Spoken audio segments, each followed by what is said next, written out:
मैं हिंदुइज्म को अपनाना चाहता हूं, मैं हिंदू बनना चाहता हूं, अब्दुल्ला साल में हिंदू बनना चाहता। कौन सा प्रोसेस है, कौन सा मूल मंत्र है? अगर मूल मंत्र उनको पढ़ाया जाएगा तो वही ब्रह्म सूत्र पढ़ाया जाएगा जिसमें लिखा हुआ है एकम ब्रह्म द्वितीयो नास्ति नेहा नास्ति किंचन एकम एवं अद्वितीयम, कि हम परमात्मा को एक मानते और एक के अलावा कोई दूसरा परमात्मा नहीं है, जर्रा बराबर भी नहीं। रही बात ये कि सनातन का लफ्ज इस्तेमाल हुआ है, लेकिन जब सनातन की तहकीक करेंगे तो वो कहीं ना कहीं जाकर उसका संस्कृत में इस्लाम का वही मतलब मिलता है। तो हम वही पहुंच जाते हैं कि हिंदू और मुसलमान किसी न किसी जमाने में भाई भाई थे। इनका नबी, इनके रसूल, इनका पैगंबर महाजल जलवान वाले मनु थे जिन्हें हम नूह कहते हैं। रास्ता भटक गए, बताने वाला नहीं मिला। शास्त्रों में अच्छी बातें, जैसे अगर कुरान को कोई पढ़ना छोड़ दे, सहाय शिक्षा की तालीम देना छोड़ दे, अगर ये मदरसा बंद हो जाएगा जो मौलाना निसार साहब चला रहे हैं, सारे मदरसे बंद कर दिए जाएं, आने वाले 20 साल के बाद हमारी जो नई नस्ल है इनके सामने में कोई एक खुदा नहीं होगा, बल्कि 1 करोड़ खुदा के ये भी पुजारी होंगे। ये भी उनके सामने अपने माथे को टेकेंगे, ये अपने अकाबिर के नाम पर बुतों को बना लेंगे। क्या बुत की इबादत जायज है? न तो इस्लाम में जायज है, न हिंदू धर्म में जायज है। अंधन तमः प्रियोषंति असंभवति मुपास्ति ततु भूय इव्योति तमुजु संभूति अमृता। पूछे गुरुजी से इसका मतलब क्या है? अंधन तमः, अंधकार में, अंधन तमः प्रियोषंति असंभवति मुपास्ति, असंभव चीज की जो पूजा करता है।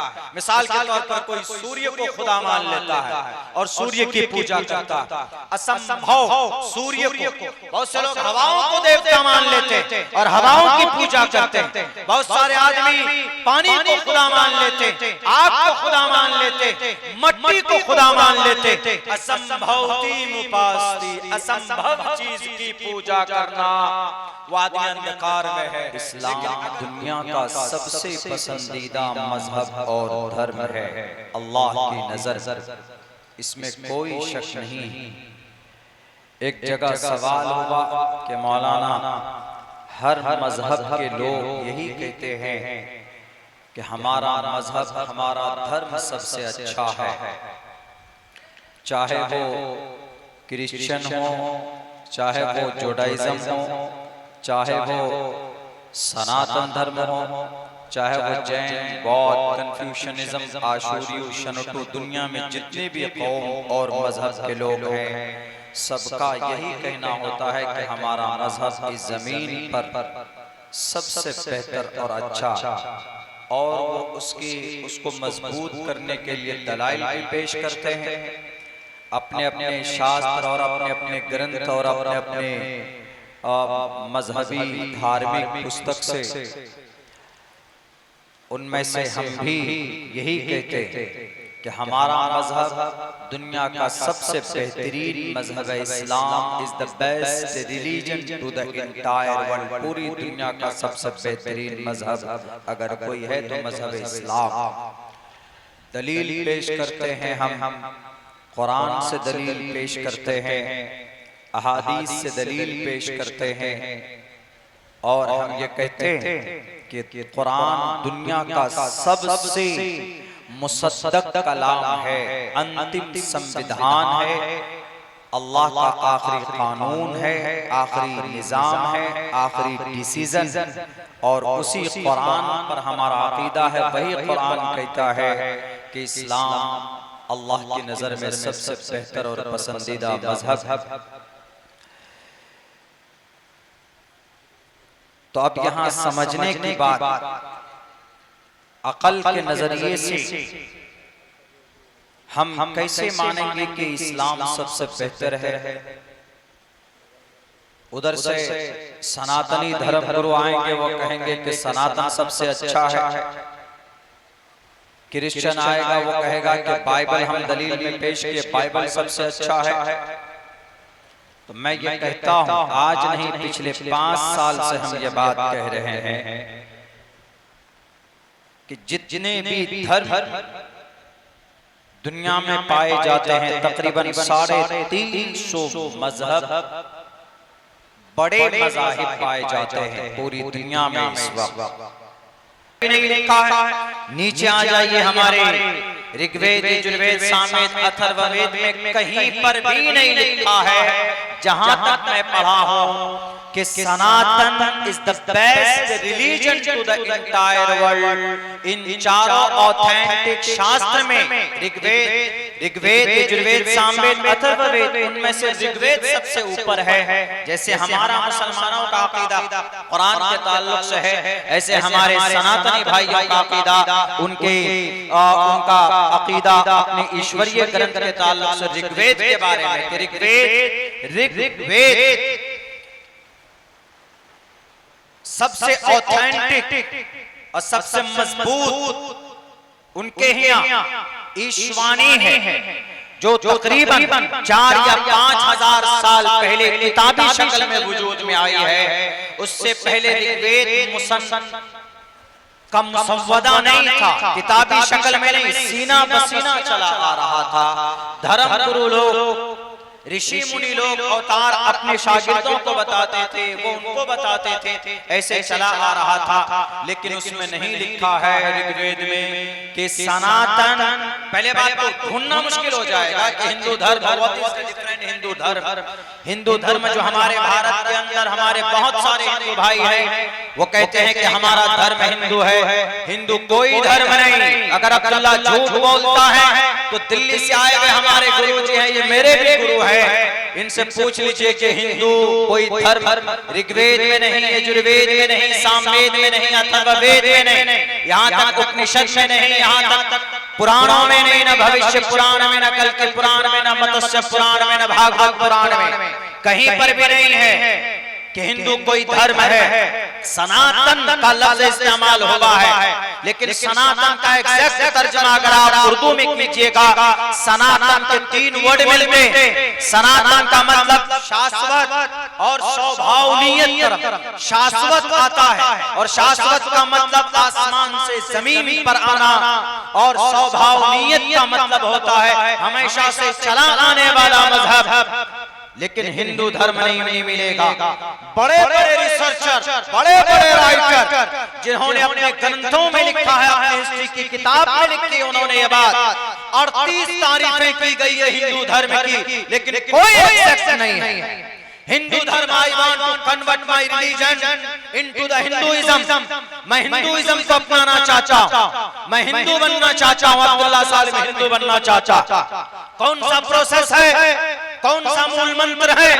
अगर मूल मंत्र उनको पढ़ाया जाएगा तो वही ब्रह्म सूत्र पढ़ाया जाएगा, जिसमें लिखा हुआ है एकम ब्रह्म द्वितीयो नास्ति नेहा नास्ति किंचन एकम एवं अद्वितीयम, कि हम परमात्मा को एक मानते और एक के अलावा कोई दूसरा परमात्मा नहीं है, जर्रा बराबर भी नहीं। रही बात ये कि सनातन का लफ्ज इस्तेमाल हुआ है, लेकिन जब सनातन की तहकीक करेंगे तो वह कहीं ना कहीं जाकर उसका संस्कृत में इस्लाम का वही मतलब मिलता है। तो हम वही पहुंच जाते हैं कि हिंदू और मुसलमान किसी न किसी जमाने में भाई भाई थे। इनका नबी, इनके रसूल, इनका पैगंबर महाजल पलवान वाले मनु थे, जिन्हें हम नू कहते हैं। रास्ता भटक गए, बताने वाला नहीं मिला। शास्त्रों में अच्छी बातें, जैसे अगर कुरान को कोई पढ़ना छोड़ दे, सहाय सिक्ता की तालीम देना छोड़ दे, अगर ये मदरसा बंद हो जाएगा जो मौलाना निसार साहब चला रहे हैं, सारे मदरसे बंद कर दिए जाएं, आने वाले 20 साल के बाद हमारी जो नई नस्ल है, इनके सामने में कोई एक खुदा नहीं होगा, बल्कि 1 करोड़ खुदा के ये भी पुजारी होंगे, ये भी उनके सामने अपने माथे को टेकेंगे, ये अपने अकाबिर के नाम पर बुतों को मना लेंगे। क्या बुत की इबादत जायज है? न तो इस्लाम में जायज है, न हिंदू धर्म में जायज है। अंधं तमः प्रियोषन्ति असंभवति मुपास्ति ततु भूय इव्युति तमुजु संभूति अमृता। पूछे गुरुजी से इसका मतलब क्या है? अंधं तमः, अंधकार में है, अंधं तमः प्रियोषन्ति असंभवति मुपास्ति, असंभव चीज की जो पूजा करता है।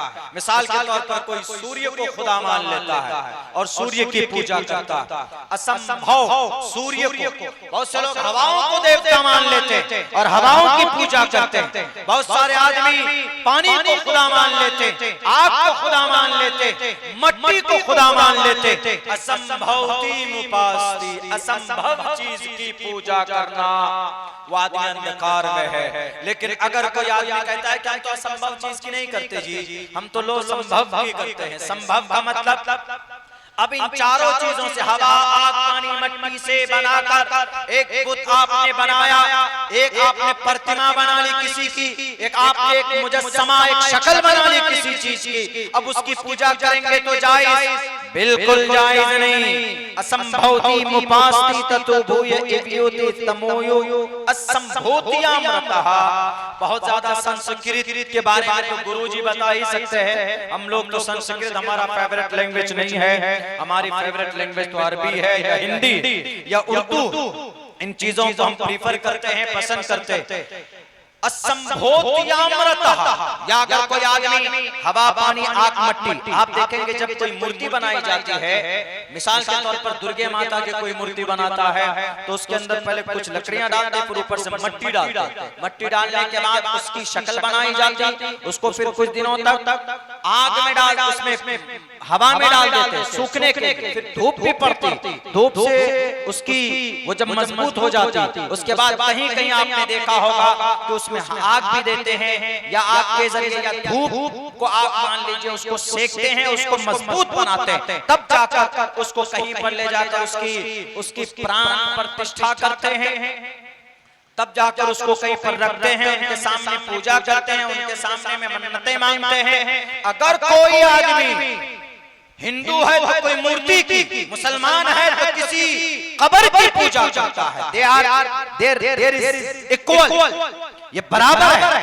अगर कोई मुसलमान किसी मजार के सामने जाकर किसी बुजुर्ग के सामने अपने मुकद्दस पेशानी को झुकाता है तो वो भी मुजरिम है। कुरान की आयत उसे कहती है, इन्नल्लाह ला यगफिरु अन युशरक बिही व यगफिरु मा दून ज़ालिका लिमन यशा।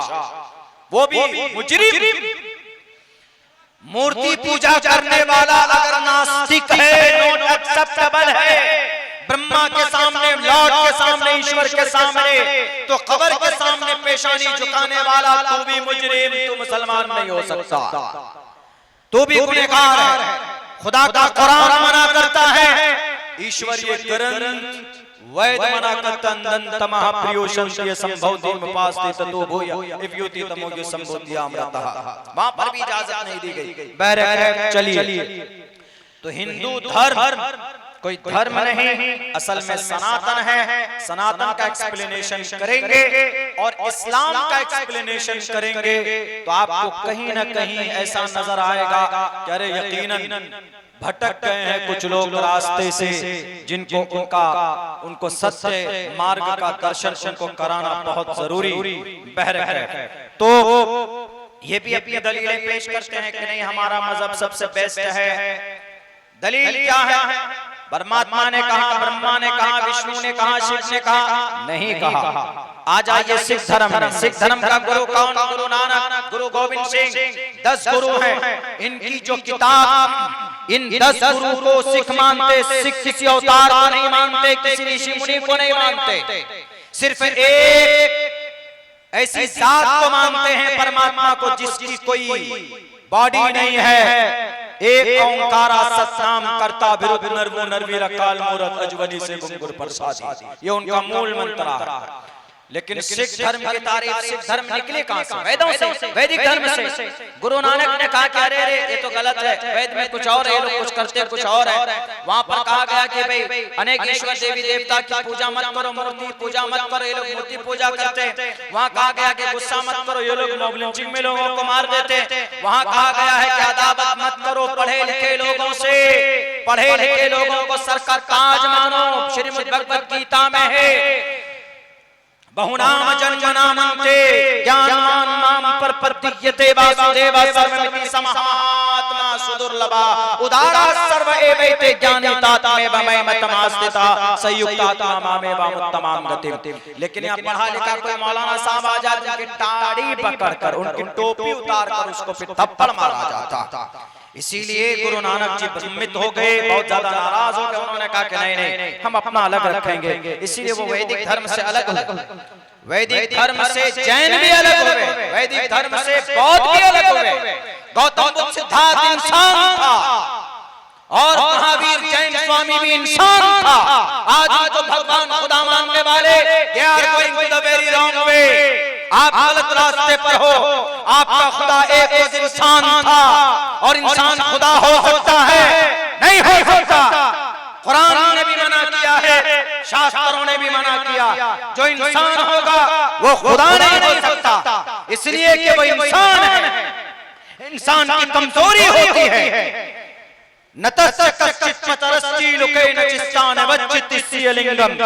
अभी कई 100 मंत्र श्लोक पढ़े जा सकते हैं, कुरान करीम की कई आयतें पढ़ी जा सकती है कि जो इंसान होगा वह खुदा नहीं हो सकता है। बैरकत शॉर्टकट करना चाहता हूँ, रात को 2:30 बजे मेरा टाइम दिया गया है। चूंकि तरतीब ऐसी बनी तो हम और आप क्या कर सकते मेरे भाइयों। तो सब लोगों ने कहा कि हमारा मजहब बढ़िया है। उनके गुरुओं ने कहा या उनके महाराजाओं ने कहा या उनके ऋषि मुनि ने कहा या उनके धार्मिक लोगों ने कहा, लेकिन इस्लाम इज द बेस्ट रिलीजन कैसे है? अब्दुल्ला सालिम ने नहीं कहा, मोहम्मद रसूलुल्लाह ने नहीं कहा, तमाम अंबिया रसूल ने नहीं कहा। इस्लाम सबसे बेस्ट इसलिए हम मानते हैं क्योंकि इस्लाम की दलील बेस्ट होने की, अच्छा होने की दलील अल्लाह तबारक व तआला ने कहा। अल्लाह ने कहा इन्नद दीन इंदल्लाहिल इस्लाम। इसीलिए इस्लाम दुनिया का सबसे बेहतरीन मजहब है, क्योंकि इस्लाम की तारीफ अल्लाह ने अपनी जुबान में खुद से की। कुरान करीम क्या है, हदीस भी नहीं कि कुछ लोग कह देंगे नहीं इनकी सनद तो ज़ईफ है, ये तो ज़ईफ हदीस है, ये तो मनगढ़ंत हदीस है, मौजू हदीस है, बोल सकते हैं। इसलिए अल्लाह ने कहा इन्नद दीन इंदल्लाहिल इस्लाम, in the sight of myself Islam is the best religion to the entire world। इस्लाम सबसे बेहतरीन मजहब है, ये अल्लाह तबारक व तआला की तरफ से। और गुरुजी भी यहाँ बैठे, जो मुसलमान हैं, आज जो लोग तुले हुए हैं कह रहे हैं नहीं तुम पहले भारतीय बन जाओ, तुम पहले हिंदुस्तानी बन जाओ, अपने आप को मुसलमान क्यों कहते हो?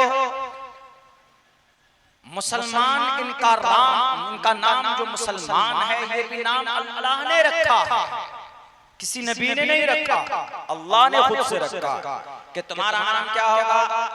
मजहब इस्लाम तो अच्छा है चलो, लेकिन जो इस्लाम पर चलेंगे, इस्लाम पर चलने वालों का नाम मुसलमान हुआ सम्माकुमुल मुस्लिमीन, ये सब मुसलमान।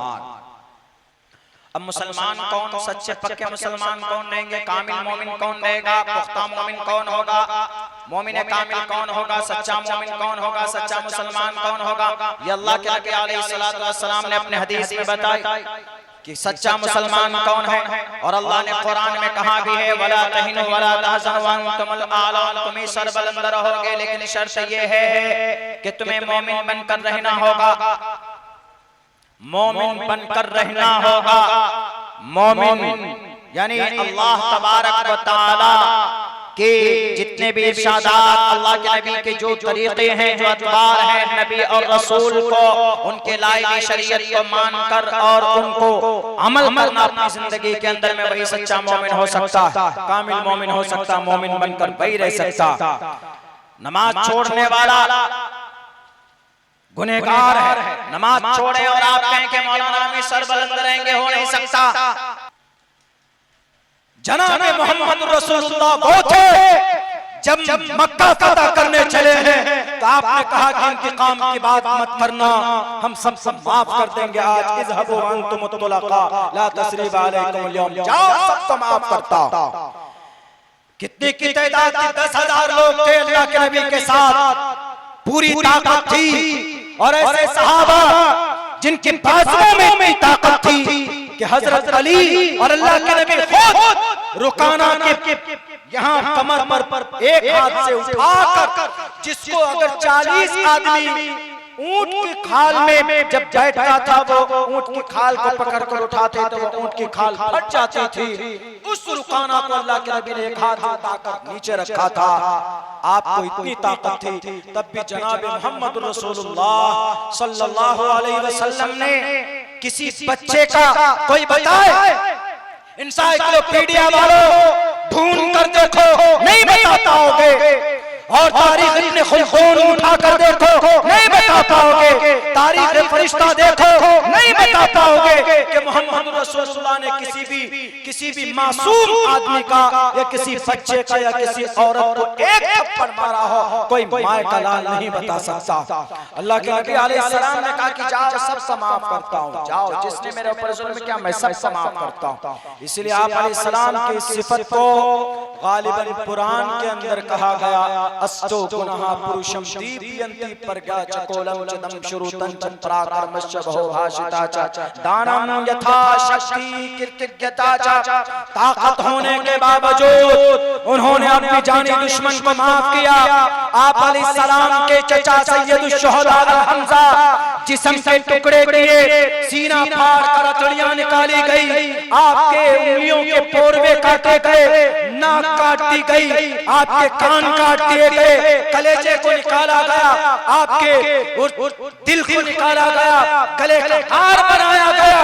उसके बावजूद ऐसा करने वाला कौन? वहशी दरिंदा उस वक्त था। लेकिन जब ईमान लेकर आए तो आप अलैहिस्सलाम ने इस जानी दुश्मन को, आप अलैहिस्सलाम सबसे ज्यादा चहीते, आप सबसे ज्यादा प्यार करते थे सैयदुश शुहदा अल हमजा से, जो क्या हजरत हमजा का उनकी शक्ल और आपके अब्बा अब्दुल्ला की शक्ल सेम थी। हजरत हमजा ने एक मौके पर कहा था अल्लाह के नबी से कि मोहम्मद तुम्हें तुम्हारे अब्बा की शक्ल तुम्हें याद आए तो मुझे याद कर लेना, क्योंकि उनकी शक्ल मेरी शक्ल एक जैसे अल्लाह ने बनाई है। और सुनो भतीजे, जहां तुम्हारा पसीना बहेगा वहां हमजा अपना खून बहा देगा। जंगे बद्र के मौके पर, जंगे उहद के मौके पर, बद्र में नहीं उहद में हजरत हमजा रज़ी अल्लाह ताला बहुत दर्दनाक अंदाज में शहीद किए गए। यानी इस तरह कि उनकी शक्ल नहीं पहचानी जा रहे थे। आप अलैहिस्सलाम के सामने लाश लाई गई, उनकी लाश लाई गई तो आपने इनका पहचानने से इनकार कर दिया कि मेरे चचा नहीं है, जाओ लेकर इनको।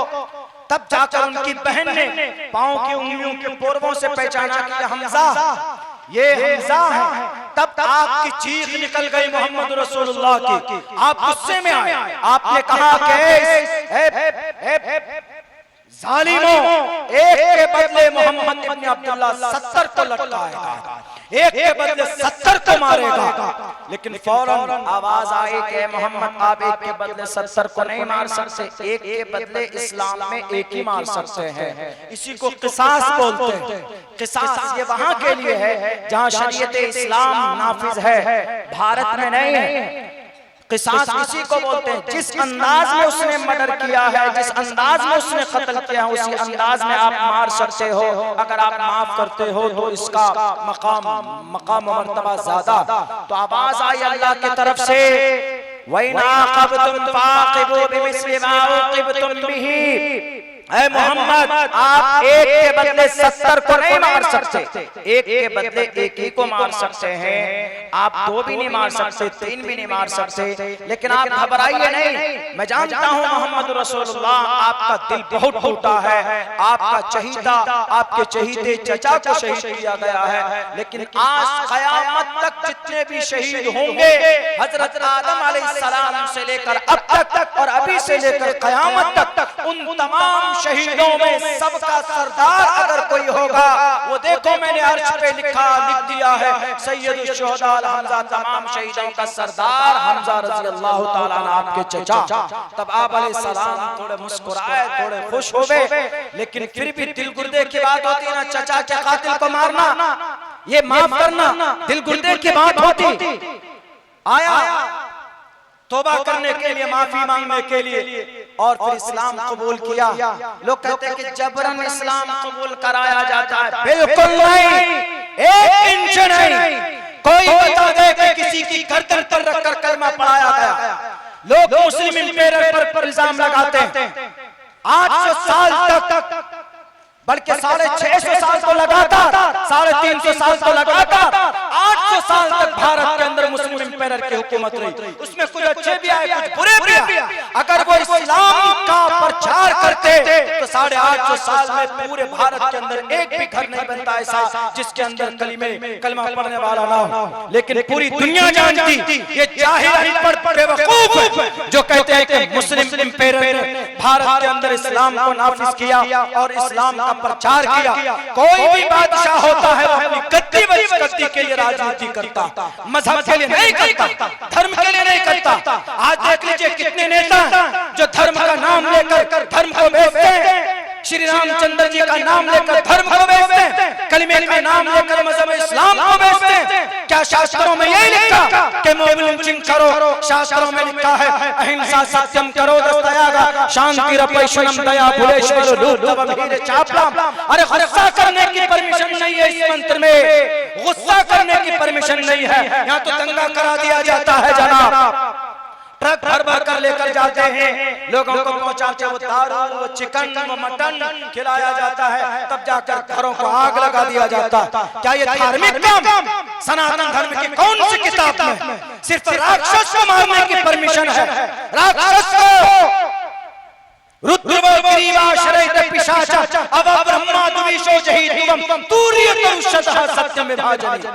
राक्षस मिलता है तो गर्दन मार दो, और मारा गया कौरव राक्षस से कृष्ण जी को खड़ा किया गया, पांडवों के जरिए से उनका वध किया गया।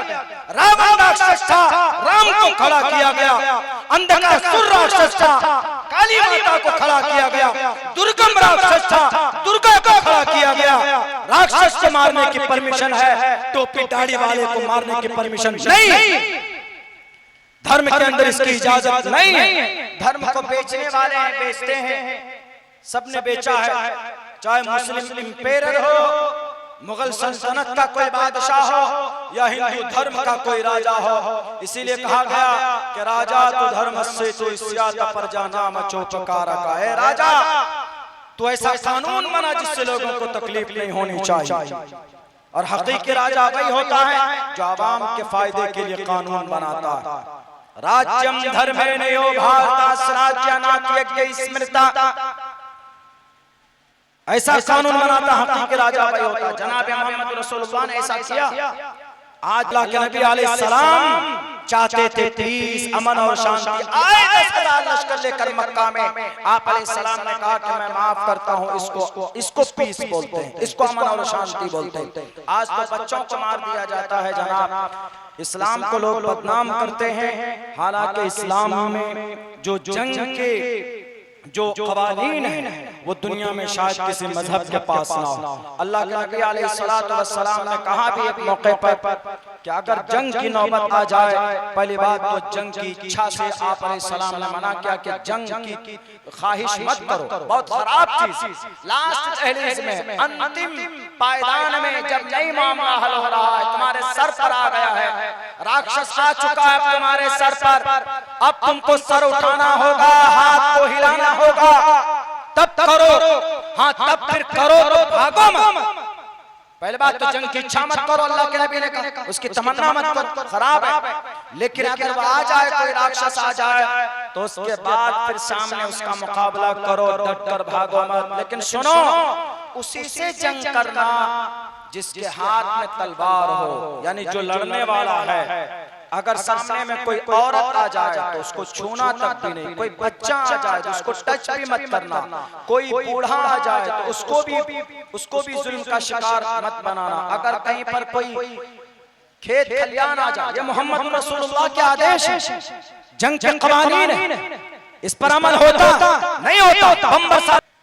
मेरे भाइयों, इस्लाम इसीलिए बेस्ट है क्योंकि इस्लाम का हर एक निजाम सिस्टम से है, मानवता की रियायत करते हैं, मानव जाति की कल्याण सोचती है। कौन?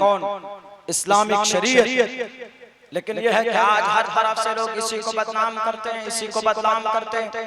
अरे ये जिहादी, वो जिहादी, फला जिहादी। 9/11 के बाद से मुसलमानों को टेररिस्ट कहा गया। आंख बंद करके कहीं पर टोपी दाढ़ी वाला देखो तो ये टेररिस्ट है, ये टेररिस्ट है, ये आतंकवाद है, ये उग्रवाद है। आप सड़कों पर निकल जाए तो आतंकवाद। अभी 29 जून को पटना के अंदर में दस्तूर बचाओ वक्फ बचाओ एक कॉन्फ्रेंस है, वहां पर भी कुछ तंत्र यंत्र लगेंगे, कुछ ताकत बातिल ताकत फस्ताई ताकत लगेगी। क्या रे देखो ये जिहादियों की टोली जमा हो गई, ये जिहादी नहीं है।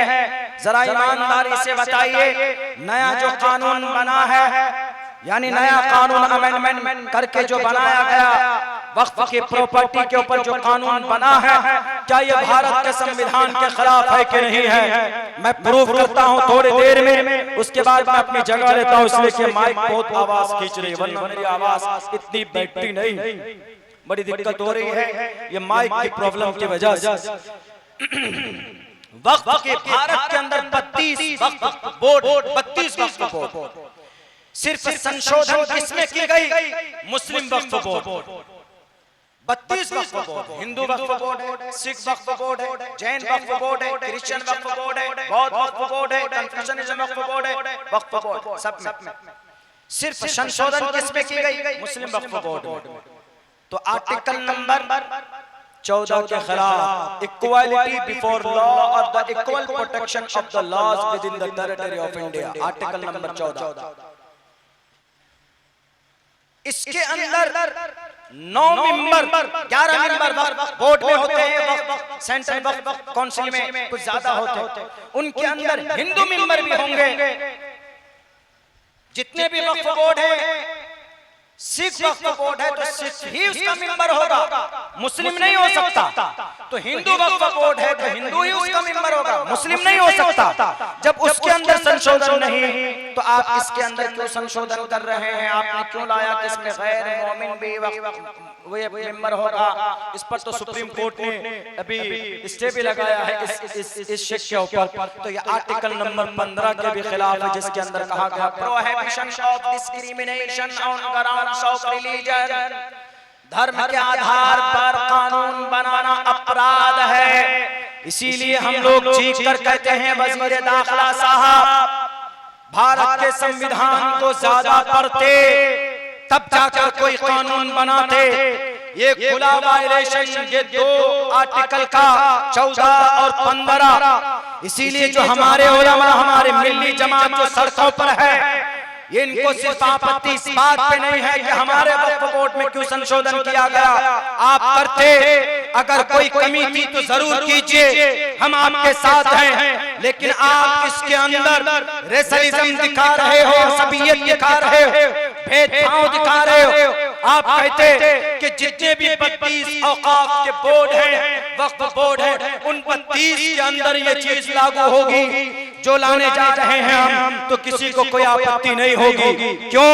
आपने देखा कि इनके पास जो बची खुची मस्जिदें हैं, मदरसे की जमीनें हैं, कब्रिस्तान की जमीन पड़ी हुई है, उनके ऊपर आपकी नापाक निगाहें हैं। शिरडी के अंदर मैं गया हूं महाराष्ट्र में, कई 100 एकड़ जमीन पर वहां पर एक भव्य उनका साईं बाबा की का मंदिर बनाया गया। हमने पूछा कि इसमें कौन सी बड़ी बात है? उनके भी भक्त हैं, उनके भी लोग अनुयायी हैं। उन्होंने कहा कि मौलाना मसला वो नहीं, मसला ये है कि जितनी भी जमीन है ये जमीन वक्फ बोर्ड की थी और वक्फ बोर्ड की जमीन को बेचकर उस पर ये काम हुआ। वक्फ बोर्ड की जमीन कयामत की सुबह तक नहीं बेची जा सकती और उसको खरीद भी नहीं सकता कोई। तो ये जो दस्तूर बचाओ वक्फ बचाओ जो तहरीक है 29 जून को पटना के अंदर हम बिहार के लोगों को जाना चाहिए, पूरे भारत से लोगों को आना चाहिए। चूंकि 2 जगह पर ये प्रोग्राम है, एक उधर आंध्र प्रदेश में है उसी तारीख में, और बिहार के अंदर पटना गांधी मैदान में। कुछ लोग कहेंगे कि अरे ये तो आतंकवाद और जिहादी लोगों की जमघटा है, भीड़ है। मेरे भारत के लोगों, भारत का संविधान ने हमें इजाजत दिया। अगर कोई कानून ऐसा बनता है जो देश के संविधान के खिलाफ, जो देश के धर्म के खिलाफ, हमारा भारत का मजहब न हिंदू है न मुसलमान, हमारा भारत का मजहब we the people of India है, भारत का संविधान। आप अपनी जातीय एतबार से आप विष्णु को मानिए, ब्रह्मा को मानिए, शिव को मानिए, खुदा को मानिए, आप गौतम बुद्ध, सिद्धार्थ को मानिए, जैन को मानिए, किसी को भी मानिए, हमें कोई आपत्ति नहीं है। भारत का संविधान इसकी इजाजत देता, इसकी परमिशन देता। भारत के संविधान में इजाजत दी गई है जो कोई अपने मजहब, जिसका जो मजहब, किसी का कोई मजहब होता भी नहीं, वो भी अपने हिसाब से नजरिया रख सकता, उसको कोई रोक नहीं सकता, उसको कोई टोक नहीं सकता। लेकिन कुछ लोग बैठे हैं गद्दी पर, नहीं मालूम क्या खाकर बैठे हैं, जो क्या साबित करना चाहते हैं कि टोपी और टाड़े वाले आतंकवाद होते हैं, जिहादी होते हैं, जल्लाद होते हैं। और ये मौलाना लोग इनको मैसेज देते हैं, और फिर मौलाना लोग तो मैसेज इसलिए देते हैं चूंकि इनको अपनी दुकान चलानी है। ए दुनिया के मीडिया वालों, ए दुनिया वालों सुन लो, अब्दुल्ला सालिम एक तालिब इल्म है, मैंने जो पढ़ा है वो यही पढ़ा है। हमारे नबी साहब को भी अपने मन की तरफ से कोई बात करने की परमिशन नहीं थी। वमा यंतिकु अनिल हवा इन हुवा इल्ला वह्युन यूहा। अब्दुल्ला सालिम या हमारे आलिम दीन इस खेत की मूली, वो कुछ कह नहीं सकते, बल्कि वो वही बात बताते हैं जो शास्त्र में लिखा। और शास्त्र हमारा कुरान है, और हमारे कुरान में लिखा है कि अल्लाह के रास्ते में खर्च करो, अल्लाह के रास्ते में दो।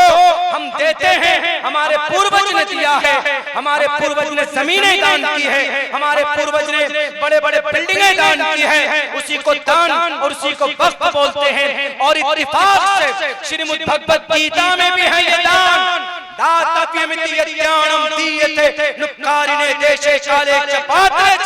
गुरुजी बैठे पूछ लीजिए कि गुरुजी इस मंत्र का मतलब क्या? श्रीमद् भगवत गीता अध्याय 17 मंत्र नंबर 20। अब्दुल्ला झूठ बोलता है तो गुरुजी के पास शायद गीता भी हो, उनसे कहिए ये भी पढ़कर बताएंगे कि इसके अंदर में लिखा है कि नहीं लिखा।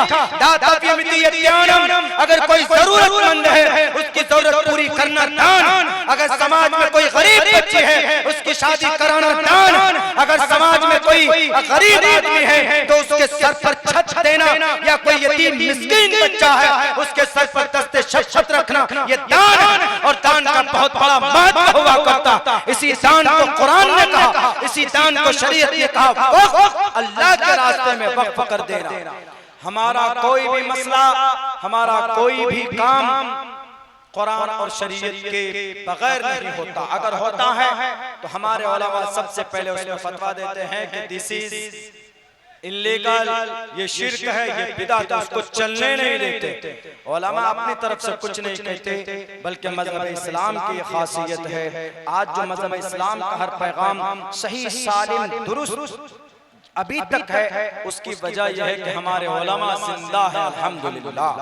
हमारे उलमा पढ़ते हैं कि एक मसले को लोगों के सामने पेश करते हैं जो दुनिया के किसी भी धर्म के अंदर ये चीज नहीं पाई जाती। उनके धर्म के लोग तो बदल देते। ईसाई धर्म में, यहूदी धर्म में यही हुआ। कोई मसला ऐसा सामने आ गया कि जो तौरात में नहीं, बाइबल में नहीं, तो क्या करते थे वो लोग? तौरात बाइबल में नहीं है, अपनी तरफ से उस मसले का हल निकाल कर तौरात बाइबल में ऐड कर देते थे उसमें। इसी वजह से इतनी बड़ी तब्दीली आई, खुराफात पैदा हो। वरना यहूदी कौन? हजरत मूसा को मानने वाले, हजरत मूसा पर हमारा भी यकीन और आस्था। ईसाई कौन? हजरत ईसा को मानने वाले, हजरत ईसा को हम लोग भी मानते हैं। सबसे अल्लाह के नबी से पहले वही थे। दीन ईसवी हजरत ईसा अलैहिस्सलाम को हम भी मानते, मरियम अलैहिस्सलाम को हम भी मानते। उनके ऊपर तो पूरी सूरत नाज़िल हुई, सूरह मरियम 16वें पारे के अंदर। मजहब इस्लाम का कोई भी ऑर्डर और कोई भी हुक्म, चाहे जंग से हो, चाहे दान से हो, चाहे इबादत से हो, चाहे मामलात के ताल्लुक से हो, कोई भी हुक्म और कोई भी फरमान कुरान और शरीयत के हुक्म के बगैर, उसके फैसले के बगैर मुसलमान उस पर अमल नहीं करता। अगर कोई करता भी है उस पर अमल, तो फिर उसके खिलाफ अगर अमल करता है तो फिर वो गलत करता है, जिसकी इस्लाह के लिए हमारे उलमा आते हैं। अगर पूरी दुनिया के धार्मिक लोग ईमानदारी के साथ अगर अपने मजहब का पैगाम लेकर आते लोगों के बीच में, तो लोग इतने खुराफात में